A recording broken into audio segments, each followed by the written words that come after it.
We've shown that DNA is actually the software of life. It's totally interchangeable between the digital world and the biological world. The DNA code itself is so digital, is so almost exactly like a computer tape. Totally interchangeable. The DNA code itself It's the software of life. is so digital. Scientists have come to the amazing conclusion that our bodies contain digital code. In fact, Bill Gates, the founder of Microsoft, tweeted, "DNA is more advanced than any software ever created." Think about it. A program or code is written by someone very smart. The more complex the code, the more intelligent the author has to be. So here's the question. If our DNA code is more complex than any man-made software, where did it come from? Is it possible it was authored without an author, programmed without a program? Materialists think so, through neo-Darwinism, the modern version of Darwinian evolution. Stephen Meyer, author of the New York Times bestseller, Darwin's Doubt, explains.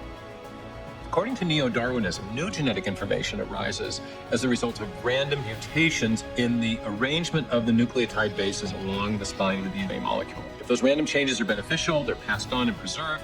And if many such changes are preserved and passed on, they would accumulate over time and eventually result in a very significant change in the morphology, the form of the organism. That's like saying if this game had glitches every time it was copied online, and gamers shared their favorite mutated versions and trashed the rest, it would eventually turn into this. Come on, really? If we know the computer glitches won't produce a new video game, how much sense does it make to believe that glitches, copy errors, and our DNA code can produce new organisms? Could random mutations in DNA really produce this? This? What about this? This, or this? Everything we know about software shows that random changes in a section of functional code or functional information is going to degrade that information long before you ever get to something fundamentally new. And that's the problem with the mutation selection mechanism as an explanation for new genetic information. Information in DNA is also essentially typographic or digital. And there are far more ways to go wrong in arranging those characters than there are ways to go right. And so as you begin to randomly change them, you inevitably fall into a non-functional abyss long before you ever generate anything fundamentally new. So just how unlikely is it for random genetic changes to produce something new, even something as modest as a protein structure with a new function? One scientist performed experiments that enabled him to actually calculate the odds, and they aren't good. In fact, they're next to impossible. We caught up with the molecular biologist Douglas Axe in Seattle. In our lab work, we've asked how rare or how common functional proteins are within the space of possibilities. Doing experiments and calculations, we found that they're exceedingly rare, like 1 in 10 to the 74th power rare. To get a feel for those odds, imagine that somebody hid one atom somewhere within the Milky Way galaxy, and you, blindfolded by chance, were supposed to pick one atom and hope that it's the right one. Those odds would be better than the odds for the protein. Axe calculated the probability for all the chance mutations in all of the life forms on Earth for billions of years. And in all that time, he found they couldn't chance on even one new functional protein structure. Not one. 0.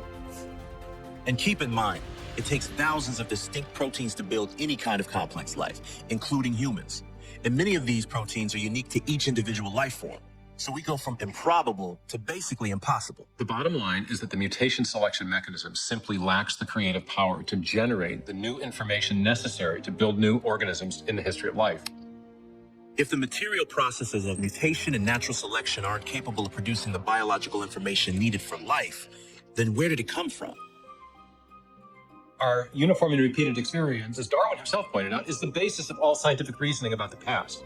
So when we see information in a digital form in software, or we see a paragraph in a book, and we trace that information back to its source, we always come to a mind, not a material process. That's part of what we know from our observation of the world around us, that information always arises from an intelligent source. So we can apply that knowledge to the question of historical biology. And when we see that information is the foundation of life, we can infer that the best explanation for the origin of that information is in fact also a mind, a conscious agent, not an undirected material process. When presented with evidence that conflicts with neo-Darwinism, most scientists cling to a belief in the blind process of evolution, denying what science has discovered. That at the foundation of life, there exists a code so complex and advanced that it defies chance. They make no room for the possibility that we were created by an intelligence far more sophisticated than the most genius of programmers. Instead, they choose to limit their investigation to a strictly materialist worldview. When faced with this evidence, how will you respond? We are not materialists. We see the human soul. We experience love. We live with purpose. We fight for justice. We are quiet the children, and we be quiet no longer.